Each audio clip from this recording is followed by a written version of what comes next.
재미있는 생활주역 수천수. 여행의 즐거움은 사물과 인연의 만남이다. 그 속에는 역사와 문화, 인물들이 과거와 현재에서 살아 움직인다. 박달나무를 보면서 당군 신화의 신단수를 떠올려 보거나 내 고향 가까이인 구미 금오산의 채미정에서 백이숙제와 야은 길제를 떠올려 보는 것도 그중 하나이리라. 특히 처음 가는 길은 낯설음의 묘미를 주기도 하는 것이다. 길에 연한 마을이 낯설음과 친근감으로 같이 있을 때 왠지 모를 선한 영향력이 숨어 있으면 그 즐거움은 배가 된다.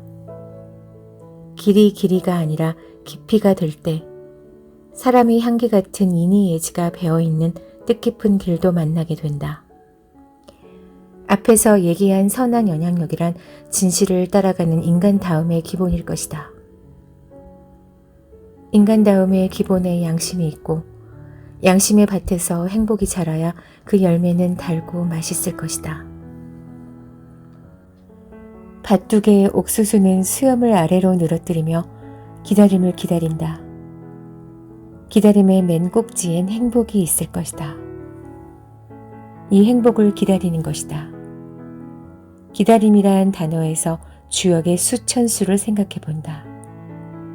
주역은 고대의 전복 기록이 완벽한 철학 체계를 갖춘 저술로 발전한 심오하고 난해한 기서이다. 고대인들은 점을 칠 때 단순히 일의 결과가 어떻게 될지를 물어보는 데서 그치지 않고 그 일에 어떻게 대처해야 하는지를 물었을 것이다.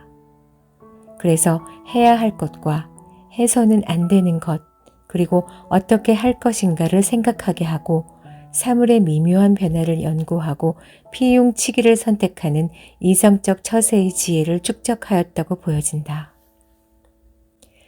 이와 같이 포괄적 이해를 할 수 있다는 것이 주역의 매력이기도 하지만 또 다른 매력은 일상의 평범함을 갖춘 쉬움과 같이 하기도 하는 것이다. 예를 들어 우리 주변에서 늘상 보고 듣고 하는 변화라든지 음향이라든지 천원지방 혹은 개과천선 같은 단어들에서 오랜 역사향이 배어있는 친근함도 만날 수 있는 것이다. 그 중에서 변과 화의 변화는 음과 양, 낮과 밤이라는 말로도 풀 수 있는 것이다.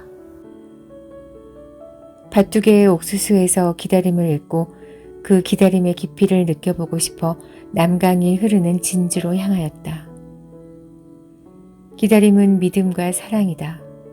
또한 이상향을 꿈꾸는 애절한 정서를 갖기도 할 것이다. 기다림은 시간이기도 하고 공간이기도 하다. 기다림은 다리와 같다. 이어짐을 기다리는 것이다.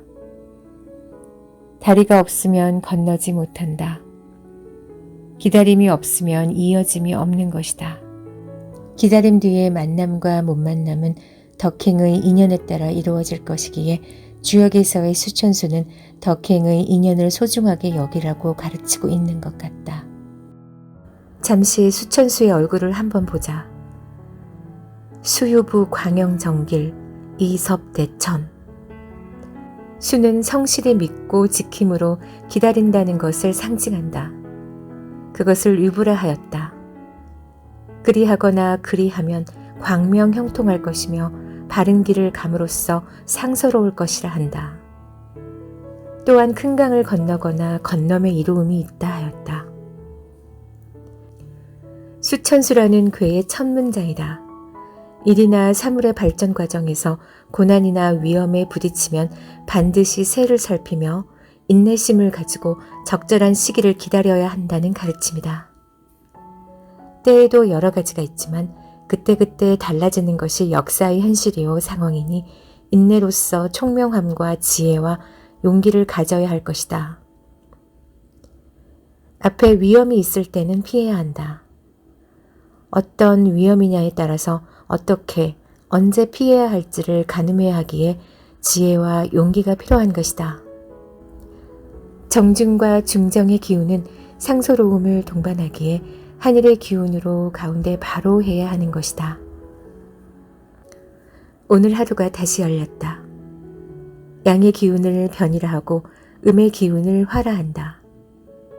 이 두 글자를 합해서 변화가 되니 양과 음의 바뀜으로 낮과 밤이 변하면서 하루가 한 달이 되고 한 계절이 되었다가 한 해가 되는 것이다. 이 변화의 이치를 잘 알게 하고 그에 맞는 처신의 지혜를 가르쳐 주는 것이 주역이라는 학문이라고 보면 별 문제가 없을 것이다. 난 요즘 청개라는 닭을 키우고 있다. 이 녀석들은 아침에 해가 뜨면 나와 놀다가 저녁에 해가 지면 어김없이 제 집으로 들어간다. 새벽에 일찍 우는 녀석들은 많지만 밝기 전까지는 거의 움직이지 않는다. 짐승도 이와 같이 자연의 순리에 따른다. 더욱 신기한 것은 어미가 알을 품고 20일이면 새 생명이 나오는 것이다. 달걀이라는 그 알이 기다림의 일주일이 지나면 핏줄이 생기고 2주일이 지나면 점액질의 물이 단단한 뼈가 되는 것이다. 어찌 신묘한 일이 아닐 수 있겠는가?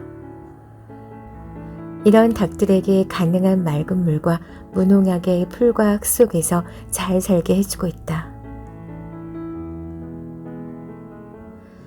이렇게 기다림이라는 수천수에서 여행의 묘미를 얹어보면 마음은 상쾌해진다.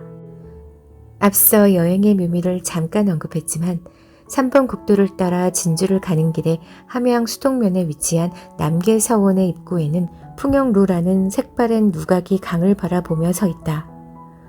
풍영이니 그대로 풀이하자면 바람을 읊는다이다. 어찌 바람이 보이겠는가마는 그 보이지 않는 바람을 읊어보는 것이리라. 마찬가지로 불교에서 말하는 관세음보살의 세상의 소리를 보는 것이나 둘 다 보는 것에 대한 본질의 접근이 필요한 것이 아닐까 한다.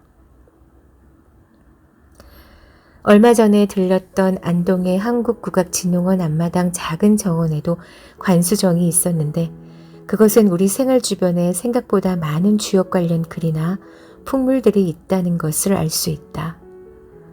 택사남이라는 괴에서는 이렇게 말한다. 관기 소감 이천지만 물지정 가견의 그 느끼는 바를 보아 천지 만물의 실정을 볼 수 있으리라. 그 느끼는 바를 보기 위해 풍영루도 보고 진주의 촉성루에도 가보는 것이다. 이제 관도 보고 의도 보리라.